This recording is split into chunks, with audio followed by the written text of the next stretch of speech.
And then Mother Goose said to her baby gooselings, "It's time for your maiden flight. Let's fly over that beautiful farmer's field.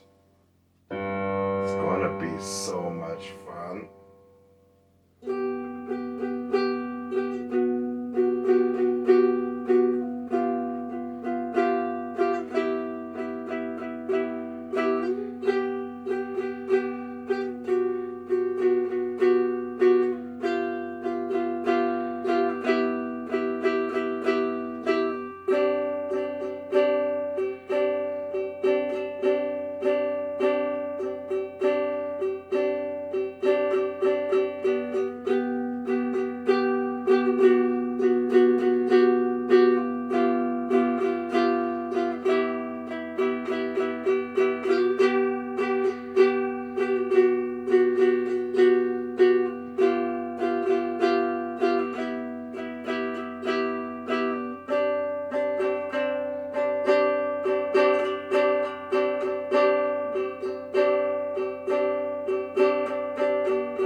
Now gather around, children. We're going to have a little lesson in diversity. Let's go to the stables where I keep my horses. As you can see, I have lots of beautiful horses, but one that really stands out is named Charlie. And he's an asylum seeker. He's also a unicorn.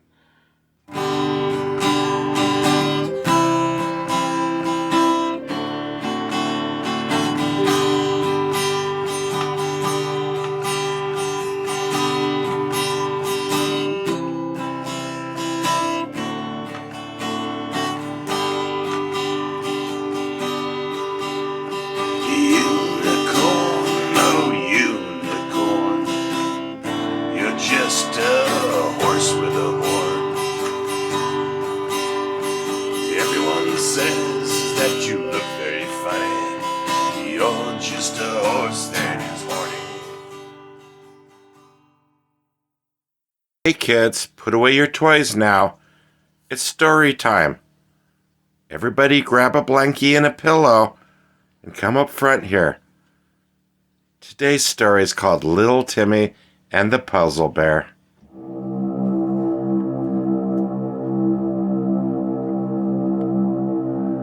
Little Timmy came from a strange and wondrous land, far, far away, where little boys were not allowed to become men, and their mothers took care of their every need forever.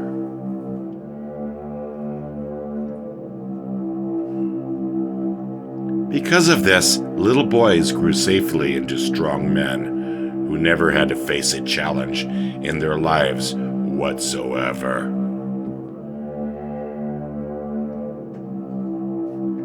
Eventually, these little boys became eternally grateful to the women who raised them and kept them out of harm's way.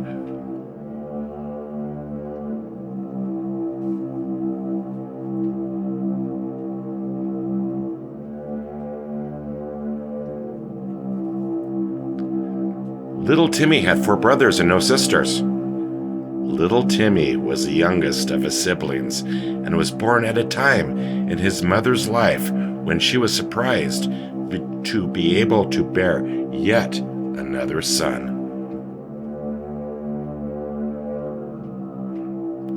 When little Timmy was born, his mother beamed with pride. She was so thankful and proud to have yet another son to look after. This made little Timmy's mother's status in the clan rise like pussy willow blossoms in the springtime.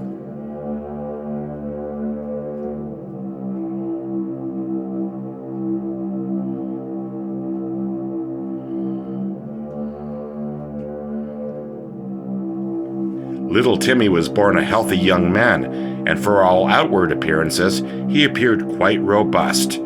But by the time he was 7, many women in the clan began to whisper amongst themselves, fearing that there was something amiss with little Timmy and that his good health could be in danger.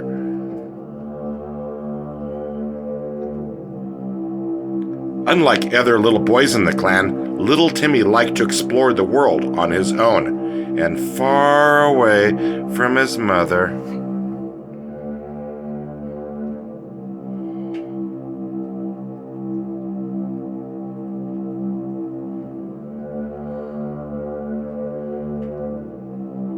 Many times little Timmy was found wandering adrift through the nearby meadow, chasing a butterfly or a small bird, clearly out of eyeshot and many yards away from the watchful eyes of his mother.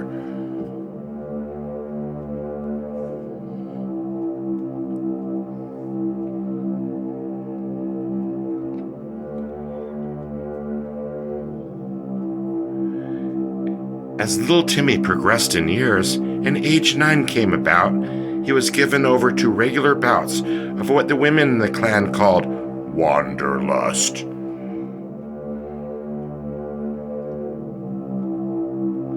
It was a dreaded and terrible disease, and for those little boys who had caught it, it meant a lifetime of loneliness spent separated from their perfect mothers.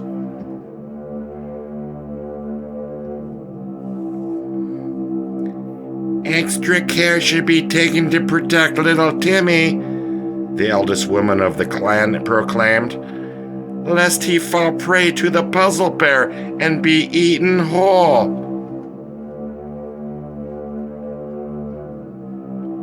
All the women of the clan were put on notice to pay extra attention to little Timmy's plight, and because of this, he was seldom left alone.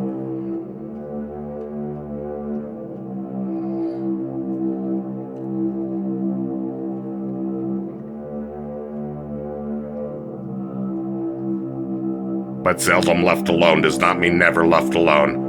And on one bright sunny day, little Timmy wandered off far, far away from his mother's side, and as he traveled from one bramble bush to another in search of adventure, his mother busied herself with preparing a feast large enough for the whole clan to enjoy.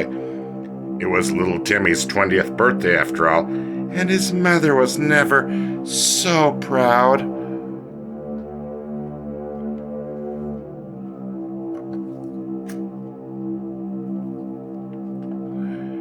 As little Timmy traversed from one bramble bush to another, he suddenly found himself in an open clearing, filled to the brim with delicate pink and purple flowers, just waiting to be picked, then brought home as the perfect gift to his mother.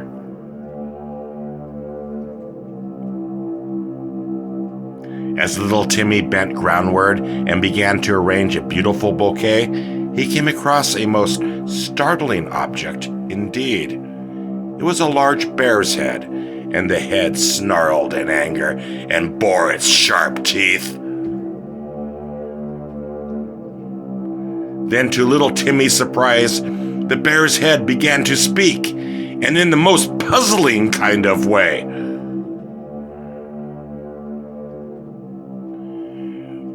"What do puzzle bears call their fathers?"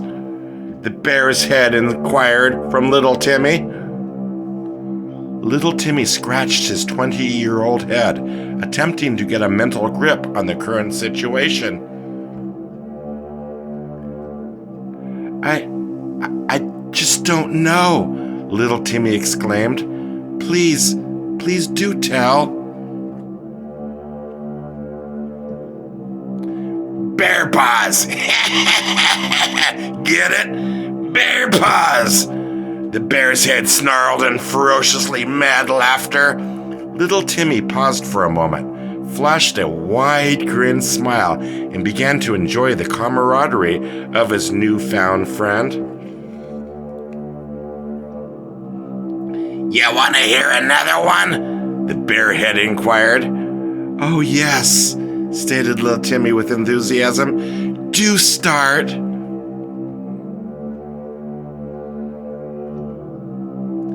How can you tell the difference between a polar bear and a puzzle bear? The bear's head stared straight into little Timmy's eyes. He could see that little Timmy was stumped. I don't know the answer, little Timmy replied in a slightly embarrassed sort of way. I don't know the answer. I just don't know the answer. I don't know the answer. I just don't know the answer. What are you saying? The bear's head inquired. I did not hear you very well. Come closer, son, that I can hear you better.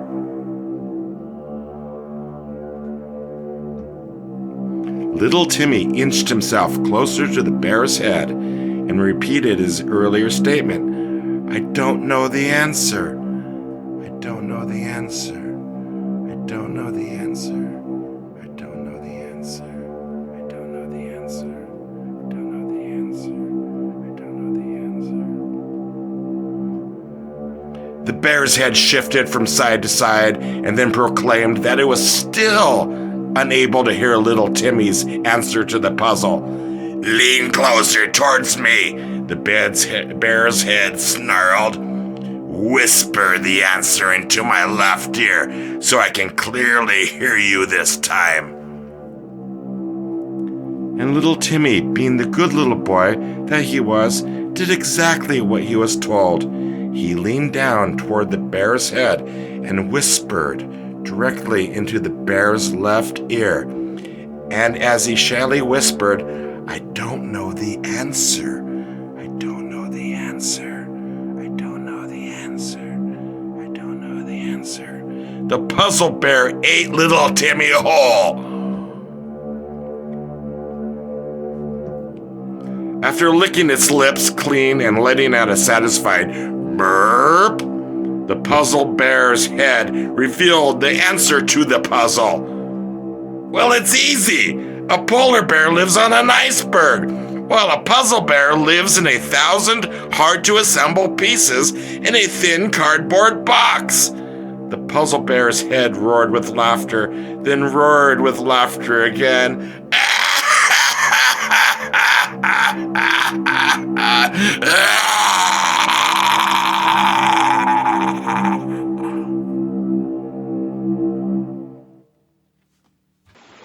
Oh, what a wonderful day for a field trip into the deep, dark woods. Now remember, children, if you come across a wasp's nest, stay away from it. You might get stung, or even worse, you might get wasps in your brain.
and the Glue Factory by Arthur Lynn Barnett.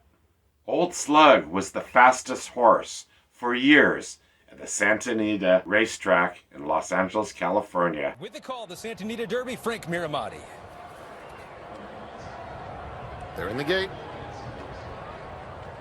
And they're off in the run-happy Santa Anita Derby. And Medina Spirit bounces out very well. The Great One sprints up to his outside. Parnelli is flashing speed. He would win race after race. It would make lots of people a whole bunch of money. Old Slug was so proud of himself. He had fine fur, fast legs, and strong muscles. But as Old Slug slowed down over the years, he started coming into second place, and then third place, and then he was given the title of the long shot at 52-1. This really bothered Old Slug, and he knew his time was almost up. He dreamed of living in a pasture where a horse goes to live out his later life, just eating grass, playing with the old horses. Everyone was happy, and the sun was always shining. And on his last race, as he was getting ready at the starting gate, he really gave it his try. And he didn't come into 52-1. He stumbled and he fell, and he didn't win the race at all. He didn't even finish. But there was a man in the audience, and his name was Elmer. And he had a special liking for Old Slug. And at the end of the race, Elmer decided to buy Old Slug. And as he loaded him into his trailer and took him away, Old Slug was happy. He was finally going to retirement paradise. But as the story goes, what you wish for and what you get are sometimes different things. You see, Old Slug was heading towards Elmer's glue factory, and soon he heard equipment and machines, and he saw in horror what was happening to the other horses that didn't make it throughout the race. They were being turned into glue. Elmer's glue. And so kids, as you're making your paper mache masks today, just remember, every time you squeeze the bottle, you might be using a little bit of Old Slug. Maybe that'll make you happy,